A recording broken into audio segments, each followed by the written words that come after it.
Hello, everybody. Ben Rogers here, the Raptors Digest, here to react to the Raptors' 102-92 victory over the Washington Wizards. Ryker, we got the win.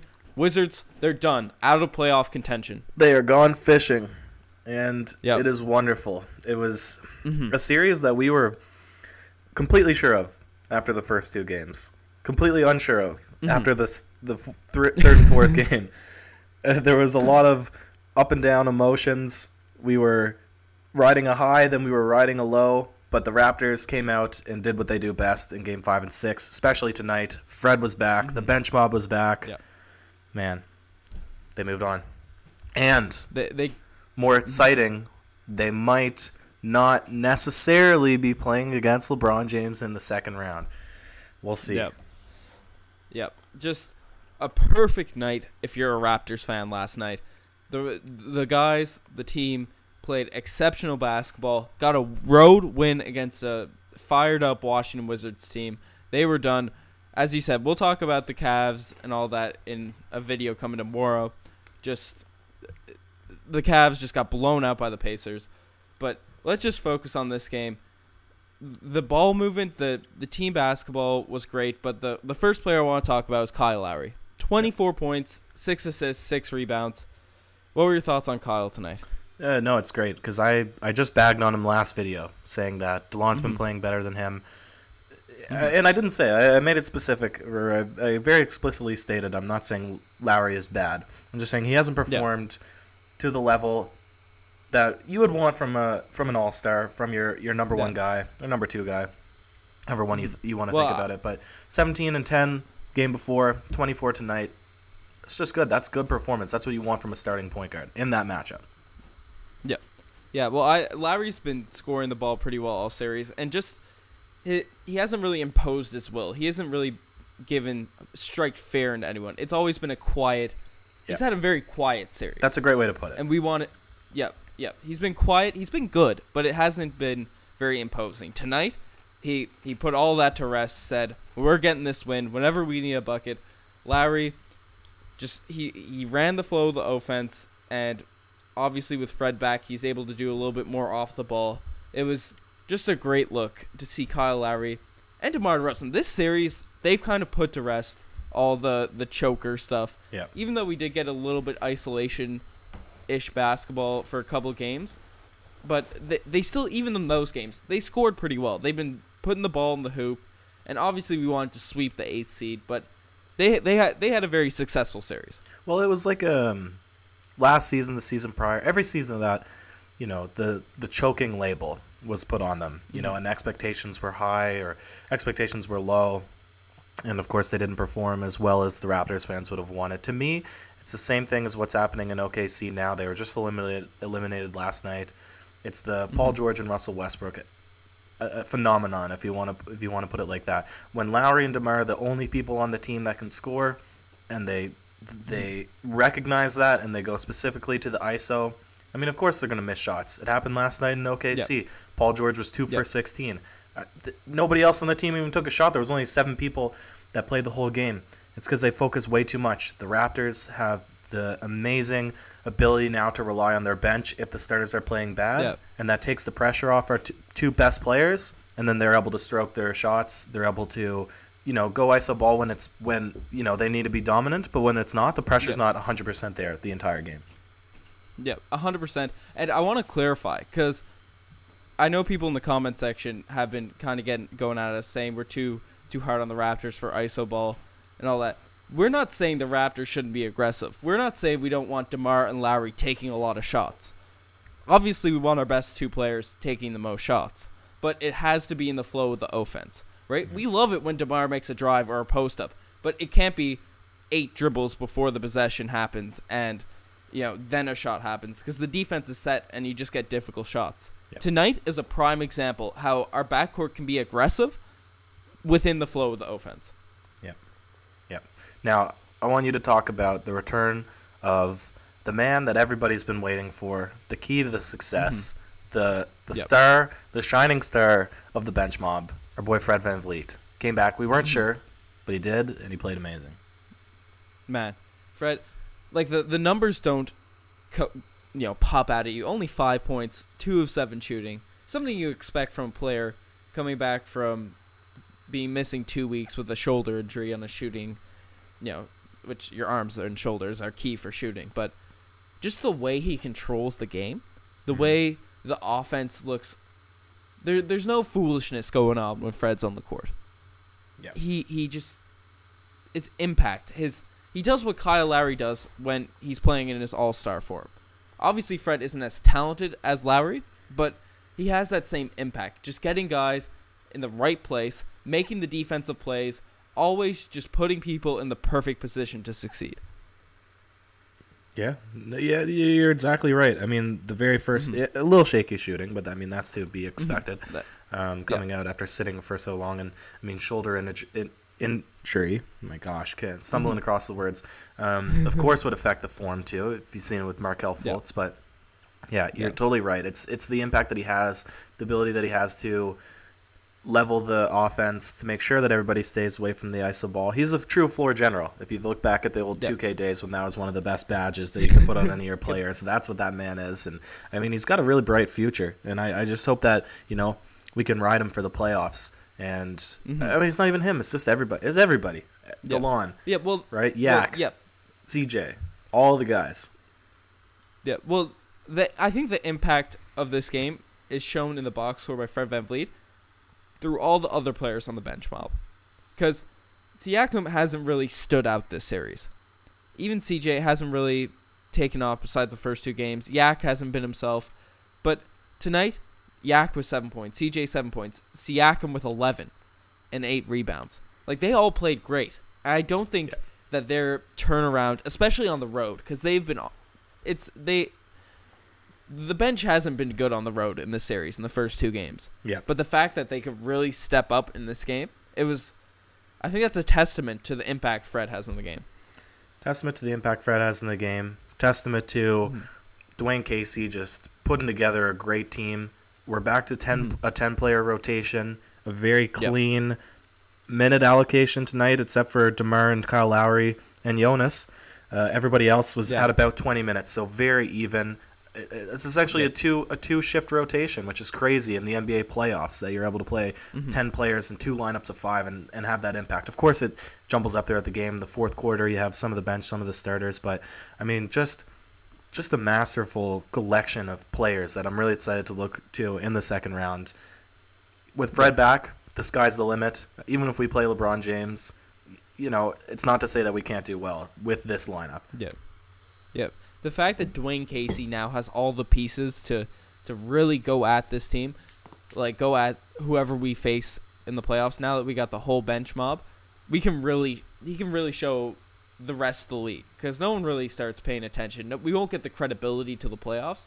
Dwayne Casey will really show what he molded this team into now that we have everybody ready to rock. Like, I'm excited. I'm getting more and more amped up as the playoffs are going on. All right, man.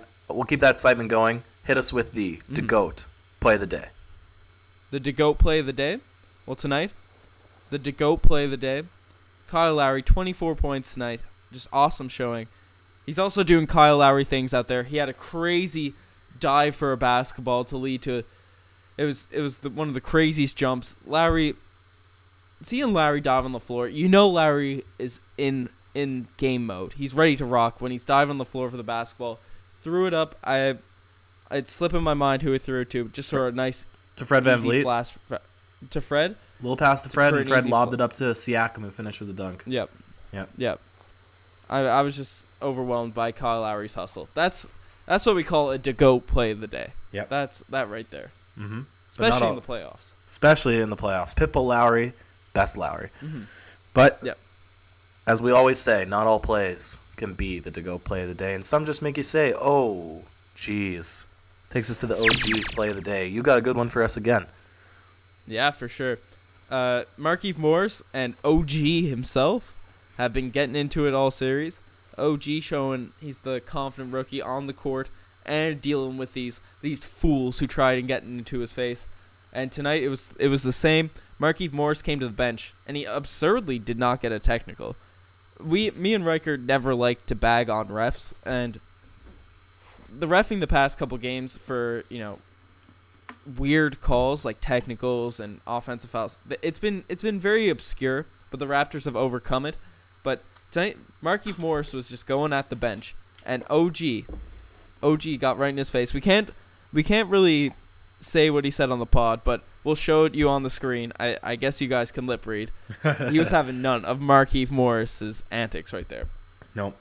A couple of explicitives that he directed towards. But you know what? Love to see it. And as long as it's not picked up as a technical, when tempers are high and banter is high and chirping is high, it just makes the playoffs fun. When it's personal and gritty and you still end up playing a solid series of basketball, you know, that's the best thing to watch, and that's what makes it most exciting as fans. Now, we'll take it in. So OG got the OGs. But it's good. It's not. It's bad. No negative connotation towards the Raptors player this game. Now, credit where credit's due. It's a good series for most of the players on the Wizards. John Wall shined. Well, I don't know what's the proper tense of that. But anyways, he was a good player. You know, there was a couple role players that stepped up.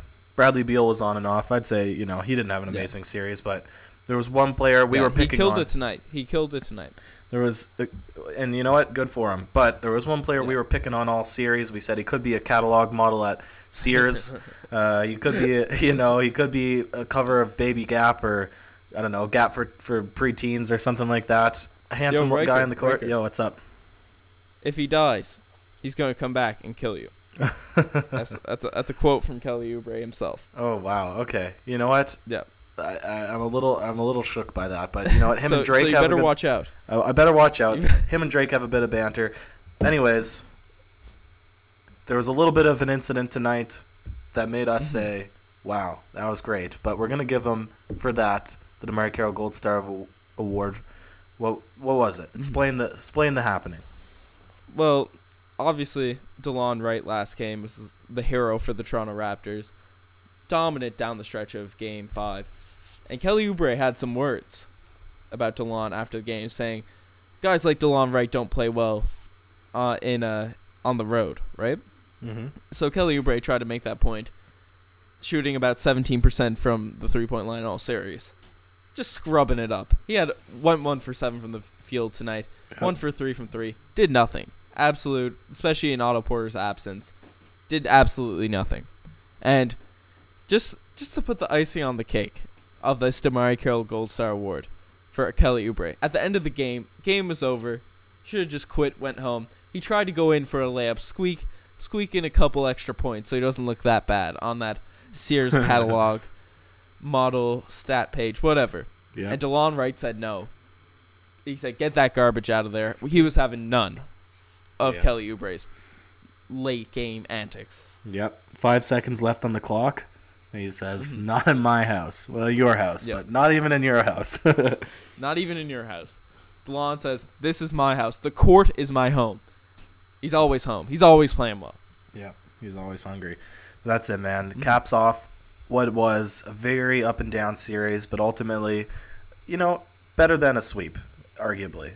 It's nice that it was close. More exciting. I was disengaged after the second. I assumed that they were probably going to sweep. So it's good that we were left a little bit insecure and that there was more pressure put on each game. Yeah. If we do end up playing the Cavs, I wouldn't mind if they swept. The less stress, the better in the second round. But we'll see. Yeah, obviously you want to do as well as you can every series, every game, and we'd love to go 16-0, but especially with the young guys, we do have a very young team, especially through the bench mob. Obviously, Jonas only 25, but Lowry, DeMar, veterans, and Ibaka, but the rest of the roster is very young, and for them to just take a couple knocks at the beginning of the series, at the beginning of the playoffs, just to really toughen up for the tougher challenges that will come with either the Cavs, Pacers, and hopefully, if we get to the Eastern Conference Finals, the Sixers. But we're looking to round 2 right now. Just to get those couple of knocks, I think we'll be coming out ready to rock, not going back in any old habits, ready to play. And the one last thing I touch on before we end the pod here, Jonas has been shown. Jonas always plays well in the playoffs. He showed out tonight again. We didn't really give him that much credit tonight because all the other storylines going on. But 14 and 12 for Jonas. Very, very happy with what I saw from him. and Serge Ibaka. Another guy that's usually great in the playoffs. I don't think the Wizards was a perfect match for Ibaka, so I look for him to have a much better series against the Pacers or the Cavs. Yep, no, I totally agree. And next series might not be the best series for Jonas, whatever the matchup is. Pacers play a smaller style of basketball. Cavaliers don't have a lot of big men. If they play Love, he might be a bit too mobile. So we're probably not going to see a lot of JV next round. I think Jonas could be good against Miles Turner and Sabonis. I think that could be a good matchup. I'm a believer in him. I think he could be good against anybody. Yeah. But I'm thinking pragmatically here. We probably won't see a lot of JV in the second round. But I'm sure that if he gets put in, he'll play really well. But, I mean, it just leaves opportunity for Siakam or anybody to step up. Yeah. I'd love for Casey because he has been making great schemes to incorporate Jonas in the offense. And he has started to find ways to put Jonas in against smaller lineups and dominate on offense. But it's just, if he can find a way, and I got faith that he will, because Jonas has been showing to be such an asset this year. If he can find a way to take out the defensive disadvantages of Jonas when playing against three-point shooters like Kevin Love or someone, the Raptors, they're unstoppable. Yeah, they just use and abuse him down the post. Yep. Well, anyways, guys, we're sorry for the late upload, but this game was too exciting. We beat the Wizards, got them out of the way. We got more and more content for you guys coming. Thanks for listening. Check out the YouTube. Subscribe to the YouTube. Check out the Twitter, the Instagram, all that stuff. You guys are the best. Cheers.